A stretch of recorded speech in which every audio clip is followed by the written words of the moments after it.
నమస్కారం ETV news కి స్వాగతం. ముందుగా ముఖ్యాంశాలు. వచ్చే బడ్జెట్ సమావేశాల్లోనే ఎస్సీ వర్గీకరణ బిల్లు తెస్తామన్న రేవంత్.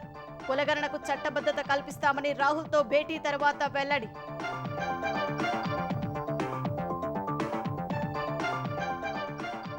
కేబినెట్ విస్తరణపై రాహుల్తో చర్చించలేదన్న ముఖ్యమంత్రి. ప్రధాని మోదీని కించపరిచే ఎలాంటి వ్యాఖ్యలు చేయలేదని స్పష్టీకరణ. కాలుష్యరహితంగా future city deputy CM Bhatti ప్రకటన. నెట్ జీరోగా నిర్మించేందుకు ఐజీబీసీతో తెలంగాణ ప్రభుత్వ ఒప్పందం.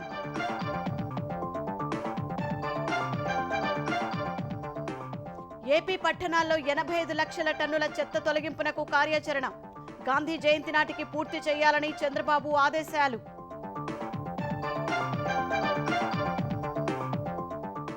జిల్లాల పునర్వ్యవస్థీకరణ అంశం ప్రభుత్వ దృష్టిలో ఉందన్న చంద్రబాబు.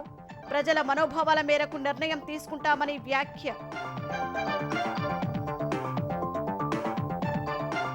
హైదరాబాద్ లో వైసీపీ నేత వల్లభనేని వంశీ నివాసంలో పోలీసుల సోదాలు. ఫోన్ కోసం విస్తృత గాలింపు, ఇంకా దొరకలేదని వెల్లడి. ఉత్తరప్రదేశ్లో ఘోర రోడ్డు ప్రమాదం. మహాకుంభమేళాకు వెళ్తున్న భక్తుల బస్సును ఢీకొట్టిన వాహనం, 10 మంది దుర్మరణం.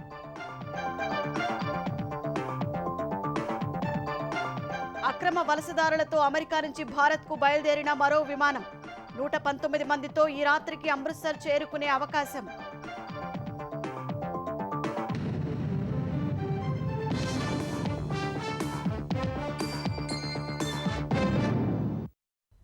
తెలంగాణ బడ్జెట్ సమావేశాల్లో ఎస్సీ వర్గీకరణ బిల్లు తెస్తామని సీఎం రేవంత్ రెడ్డి ప్రకటించారు. వర్గీకరణపై వ్యక్తమైన అభ్యంతరాలను ఏకసభ్య కమిషన్ పరిశీలిస్తోందని ఢిల్లీలో వెల్లడించారు. కులగణనకు కూడా చట్టబద్ధత కల్పిస్తామన్న రేవంత్ రెడ్డి ఇందుకు అసెంబ్లీ ప్రత్యేక సమావేశాలు నిర్వహిస్తామని చెప్పారు.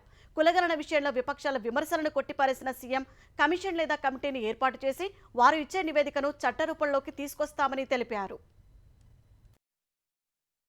ఒకరోజు ఢిల్లీ పర్యటనకు వెళ్లిన సీఎం రేవంత్ రెడ్డి కాంగ్రెస్ అగ్రనేత రాహుల్ గాంధీతో సమావేశమై పలు అంశాలపై చర్చించారు.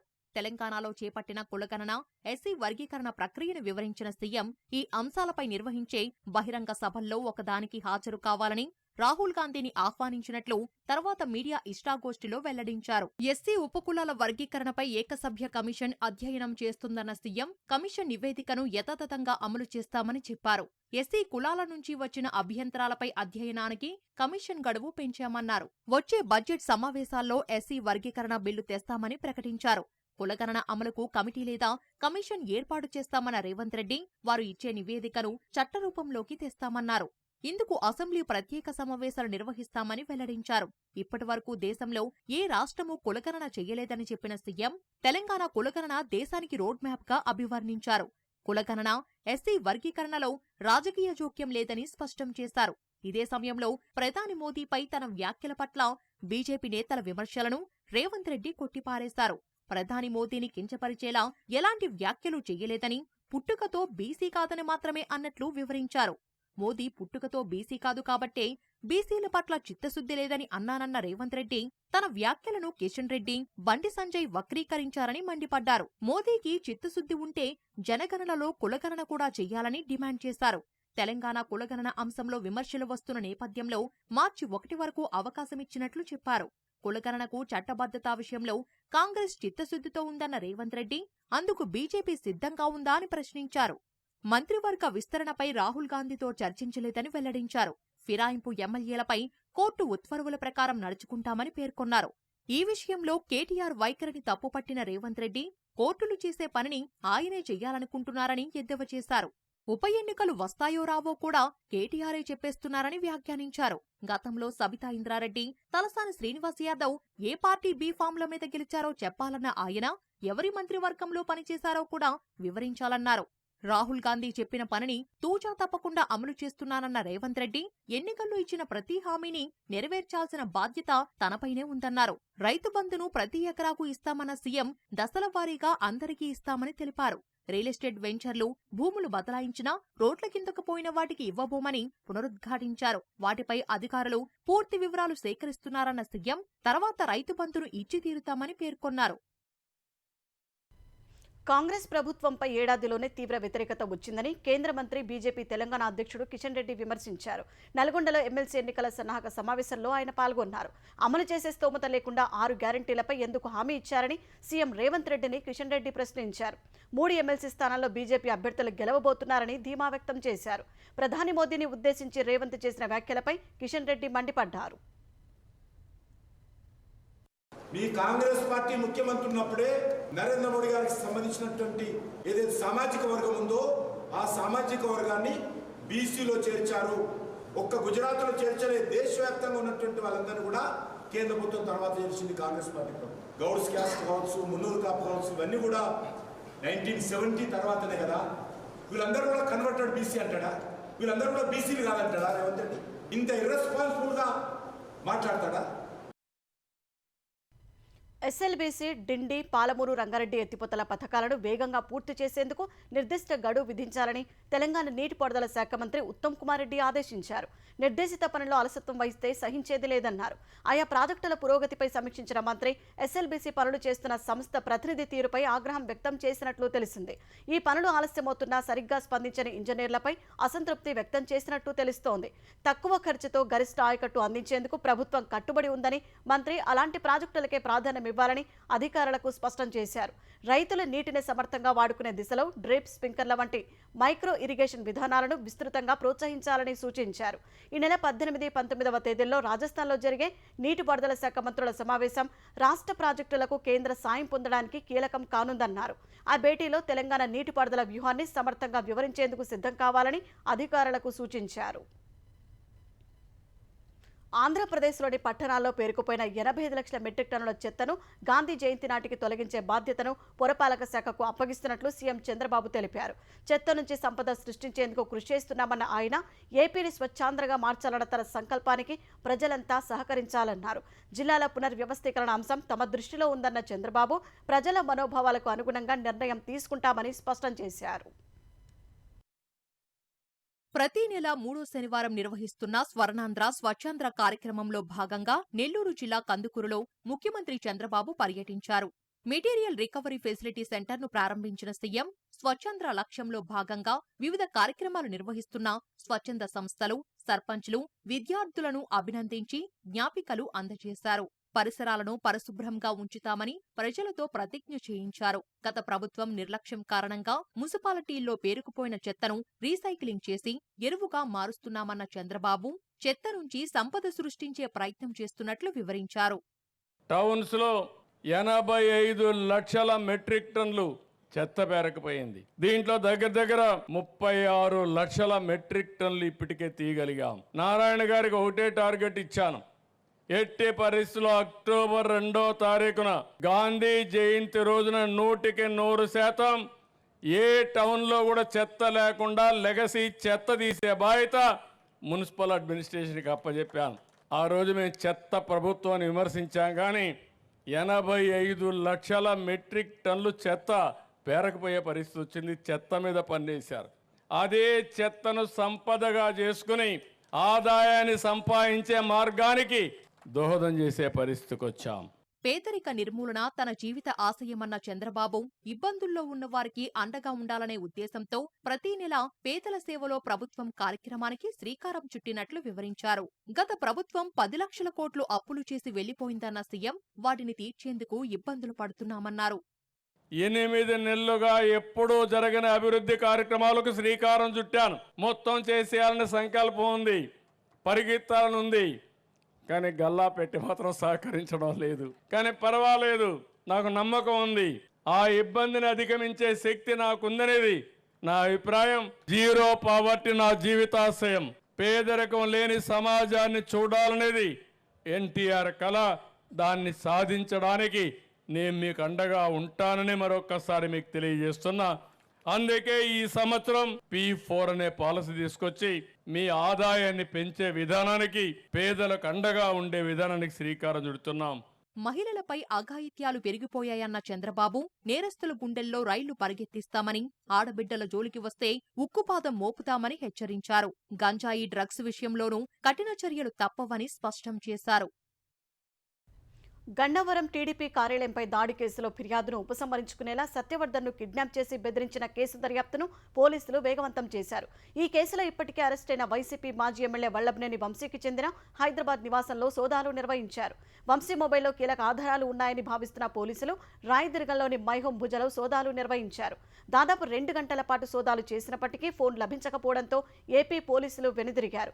చివరగా వంశీ ఇంట్లోని సెల్ ఫోన్ టవర్ లొకేషన్ చూపించినప్పటికీ ఫోన్ లభ్యం కాలేదు. మరోవైపు వంశీ కస్టడీ కోసం విజయవాడ కోర్టులో ఇప్పటికే పిటిషన్ దాఖలు చేసిన పోలీసులు సెల్ ఫోన్ అంశాన్ని కూడా అందులో ప్రస్తావించారు. ఈ కేసులో మిగతా నిందితులను పట్టుకునేందుకు వంశీ సెల్ ఫోన్ కీలకమని భావిస్తున్నారు.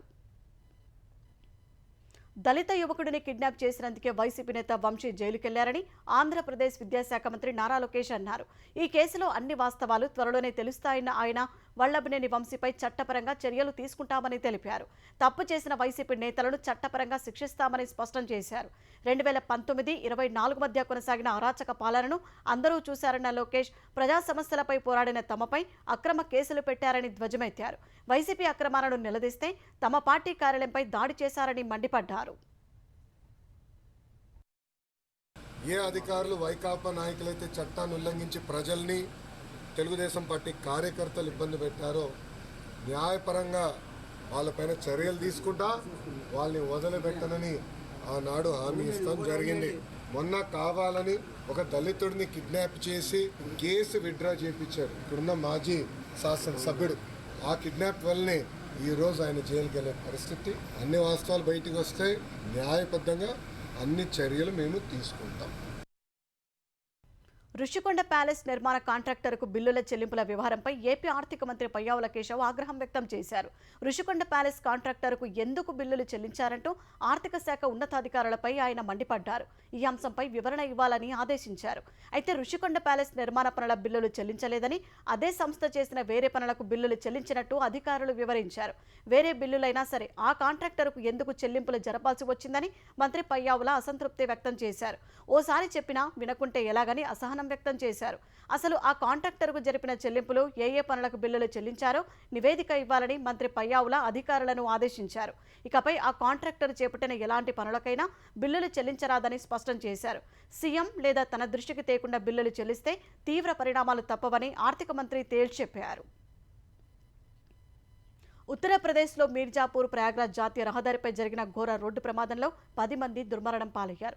ఓ వాహనం బస్సును ఢీకొనడంతో జరిగిన ఈ దుర్ఘటనలో 19 మంది గాయపడ్డారు. ఛత్తీస్గఢ్ కోర్సా జిల్లాకు చెందిన భక్తులు ప్రయాగ్రాజ్ మహాకుంభమేళాకు వెళ్తుండగా వారి బస్సును మరో వాహనం ఢీకొనడంతో ఈ దుర్ఘటన జరిగింది. ఈ ప్రమాదంపై దిగ్భ్రాంతి వ్యక్తం చేసిన ఉత్తరప్రదేశ్ సీఎం యోగి ఆదిత్యనాథ్ మృతుల కుటుంబాలకు సంతాపం ప్రకటించారు. గాయపడ్డ వారికి మెరుగైన చికిత్స అందించాలని అధికారులను ఆదేశించారు. తెలంగాణ ప్రభుత్వం ప్రతిష్టాత్మకంగా నిర్మించనున్న ఫ్యూచర్ సిటీని కాలుష్యరహిత నగరంగా తీర్చిదిద్దుతామని ఉప ముఖ్యమంత్రి భట్టి విక్రమార్క అన్నారు. ఈ విషయంలో ప్రభుత్వం అంకిత భావంతో ఉందని తెలిపారు. ఇండియన్ గ్రీన్ బిల్డింగ్ అసోసియేషన్ ఆధ్వర్యంలో నోవాటెల్లో నిర్వహించిన గ్రీన్ తెలంగాణ సమ్మిట్లో భట్టి విక్రమార్క ముఖ్య అతిథిగా పాల్గొన్నారు. రాష్ట్ర అభివృద్ధి, అన్ని వర్గాల భవిష్యత్తుని దృష్టిలో పెట్టుకునే ప్రభుత్వ విధానపరమైన నిర్ణయాలు ఉంటాయని భట్టి స్పష్టం చేశారు. ఫ్యూచర్ సిటీని నెట్ జీరో సిటీగా నిర్మించేలా ప్రభుత్వంతో ఐజీబీసీ అవగాహన ఒప్పందం కుదుర్చుకుంది. 1000 ఐజీబీసీ ప్రాజెక్టులను డిప్యూటీ సీఎం భట్టి ఆవిష్కరించారు. గ్రీన్ సిటీగా మార్చాలని హైదరాబాద్ని కొన్ని విధానపరమైన నిర్ణయాలు తీసుకున్నాం. దాంట్లో నగరంలో ఉన్నటువంటి చాలా వెహికల్స్ని బ్యాటరీ వెహికల్స్గా కన్వర్ట్ చేయాలని, దానికి కావలసినటువంటి విధంగా రాష్ట్ర ప్రభుత్వ విధానపరమైన నిర్ణయాలు, సపోర్ట్ సిస్టమ్ కూడా చేయాలని చెప్పి కొన్ని నిర్ణయాలు చేశాం. అందులో భాగంగా రిజిస్ట్రేషన్ ఛార్జెస్ కూడా ఈ బ్యాటరీ వెహికల్స్ కి మేము ఎగ్జంప్షన్ ఇచ్చాం. రెవెన్యూ తగ్గటం కంటే కూడా ఈ నగరంలో జీవిస్తున్న ప్రజల ఆరోగ్యం చాలా ముఖ్యమనేది మేము దృష్టి సారించి దీనిపైన విధానపరమైన నిర్ణయాలు తీసుకున్నాం. తెలంగాణలో కస్టోడియన్ ప్రాపర్టీ ఆఫ్ ఇండియా సంరక్షణలో ఉన్న శత్రు ఆస్తుల లెక్క మార్చి నెలాఖరులోపు తేల్చాలని కేంద్ర హోంశాఖ సహాయ మంత్రి బండి సంజయ్ ఆదేశించారు. ఈ మేరకు రికార్డుల పరిశీలన, గ్రౌండ్ సర్వే పూర్తి చేయాలని అధికారులకు సూచించారు. హైదరాబాద్ బేగంపేటలోని హోటల్ టూరిజం ప్లాజాలో హైదరాబాద్, రంగారెడ్డి, కొత్తగూడెం, వికారాబాద్ జిల్లాల్లో ఉన్న 8 ప్రాపర్టీస్పై కేంద్ర మంత్రి బండి సంజయ్ సమీక్షించారు. తొలుత రంగారెడ్డి జిల్లాలోని 8 ప్రాపర్టీస్ వివరాలను అడిగి తెలుసుకున్నారు. కొత్వాల్గూడ, మియాపూర్ పరిధిలో ఉన్న వందలాది ఎకరాల వివరాలను collector Narayana Reddy survey number governor వారీగా తెలియజేశారు. కొన్ని స్థలాలు అన్యాక్రాంతమయ్యాయని, మరికొన్ని చోట్ల రైతులు ఆక్రమించుకున్నారని తెలిపారు. ఏళ్ల తరబడి పొజిషన్లో ఉన్న రైతులకు అన్యాయం జరగకుండా, అదే సమయంలో ప్రభుత్వ భూమి అన్యాక్రాంతం కాకుండా తగిన చర్యలు తీసుకోవాలని కేంద్ర మంత్రి ఆదేశించారు. తిరుమల కల్తీ నెయ్యి కేసులో రెండో రోజు విచారణలో ఉత్తరాఖండ్లోని బోలేబాబా డైరీకి వైష్ణవి ఎయిర్ డైరీలతో ఉన్న సంబంధాలపై సిట్ అధికారులు ఆరా తీశారు. అక్రమంగా తిరుమలకు నెయ్యి సరఫరా చేసేందుకు బోలేబాబా సంస్థ చేసిన యత్నాలపై విచారణ చేశారు. అర్హత లేకున్నా టీటీడీ నిర్వహించిన టెండర్లలో ఎయిర్ డైరీ పాల్గొన్న తీరుపై వివరాలు సేకరించారు. ఎయిర్ డైరీకి టెండర్ ఈఎండీ మొత్తం బోలేబాబా డైరీ సమకూర్చడంపై అధికారులు విచారణ జరిపారు. ఈఎండీ మొత్తాన్ని బదిలీ చేసిన ఖాతాల వివరాలు, బ్యాంకు లావాదేవీలపై ఆరా తీశారు. ఎయిర్ డైరీ ద్వారా కల్తీ నెయ్యి సరఫరా కుట్రపై విచారించిన సెట్ కల్తీ నెయ్యి సరఫరాలో బోలేబాబా డైరీ కీలకంగా భావిస్తోంది. టెక్నికల్ బిడ్ సమయంలో టీటీడీ కొనుగోలు విభాగం వ్యవహరించిన తీరుపై కూడా అధికారులు విచారించారు. నెయ్యి కొనుగోలులో మార్కెటింగ్ విభాగ వైఫల్యాలపై టీటీడీ అధికారులను సైతం సిట్ విచారణ చేయనుంది. సమాజ సేవలో 28 ఏళ్లు పూర్తి చేసుకున్న ఎన్టీఆర్ ట్రస్ట్ సిబ్బందికి, నిర్వాహకులకు, దాతలకు ముఖ్యమంత్రి చంద్రబాబు, మంత్రి నారా లోకేష్ అభినందనలు తెలిపారు. ఆరోగ్య సంరక్షణ, విద్య, విపత్తు నిర్వహణ, సాయం, సాధికారత, జీవనోపాధి రంగాల్లో పేదలకు, ఆపన్నులకు చేయూతనిస్తున్న సేవా స్ఫూర్తి ప్రశంసనీయమని చంద్రబాబు అన్నారు. ఎన్టీఆర్ ఆశయాలను నెరవేరుస్తూ వారి కృషి ఇలాగే కొనసాగాలని చంద్రబాబు ఆకాంక్షించారు. ఎన్టీఆర్ ట్రస్ట్ అంటే పేదవారి ముఖంలో చిరునవ్వని మంత్రి నారా లోకేష్ అన్నారు. ఎన్టీఆర్ స్ఫూర్తి, చంద్రబాబు ఆలోచన, భువనేశ్వరి ఆచరణే ఎన్టీఆర్ ట్రస్ట్ అని తెలిపారు. ఎన్టీఆర్ మన మధ్య లేకపోయినా ట్రస్ట్ ద్వారా ప్రజల గుండెల్లో పదిలంగా ఉన్నారని ఉప ముఖ్యమంత్రి పవన్ కళ్యాణ్ అన్నారు. తలసేమియా బాధితుల కోసం విజయవాడ ఇందిరాగాంధీ మున్సిపల్ స్టేడియంలో నిర్వహించిన NTR trust euphoria musical night షోలో ఆయన పాల్గొన్నారు. ఈ కార్యక్రమంలో సీఎం చంద్రబాబు, లోకేష్, నందమూరి బాలకృష్ణ సహా ఎన్టీఆర్ కుటుంబ సభ్యులు పాల్గొన్నారు. ఎన్టీఆర్ ట్రస్టుకు తన వంతుగా 50 లక్షల విరాళాన్ని త్వరలోనే నారా భువనేశ్వరికి అందజేయనున్నట్లు పవన్ కళ్యాణ్ ప్రకటించారు.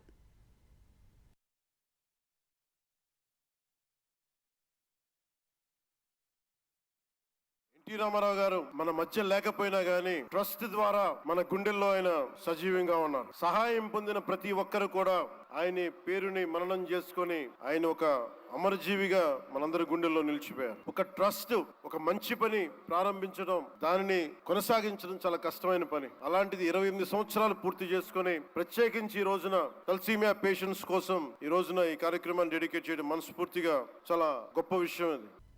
గుంటూరు జిల్లా తెనాలిలోని కాటూరి ఆర్ట్ గ్యాలరీని మార్గదర్శి ఎండీ శైలజా కిరణ్ సందర్శించారు.